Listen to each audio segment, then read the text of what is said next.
ఎంత చేసినా హోటళ్ళలాగా వస్తలేవని బాధపడే వాళ్ళకి ఈ వీడియో అండి. హోటల్లో పెసరట్లు వేస్తారు కదా, అది క్రంచీగా బాగుంటుంది.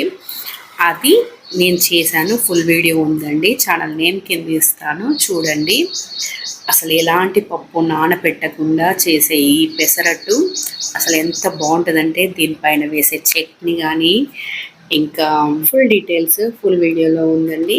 పెసరట్లు వేసుకుందామంటే ముందు రోజు నుంచే ప్రిపేర్ చేయడము, లేకపోతే పొద్దుటి నుంచైనా ప్రిపేర్ చేయడము నైట్ వేసుకోవడానికి, అలాంటి ఇబ్బందులు ఏమీ లేకుండా కొత్తగా పెళ్ళైన వాళ్ళు కానీ బ్యాచిలర్స్ కానీ ఈజీగా చేసుకోవచ్చు. డిన్నర్లోకి కానీ బ్రేక్ఫాస్ట్లోకి కానీ చేసే ఈ దోశ, ఈజీ దోశ, మీరు కూడా ట్రై చేసి ఎలా వచ్చిందో నాకు కామెంట్ సెక్షన్లో చెప్పండి. చూసారా దోశ ఎంత బాగా వచ్చిందో? అసలు చూస్తే ఎంత బాగుందో, తింటే కూడా అంతే బాగుందండి. మన వీడియోస్ని ఫస్ట్ టైం చూస్తున్నట్లయితే తప్పకుండా సబ్స్క్రైబ్ చేసుకోండి. అలాగే వీడియో నచ్చితే ఒక లైక్ కొట్టడం మర్చిపోకండి.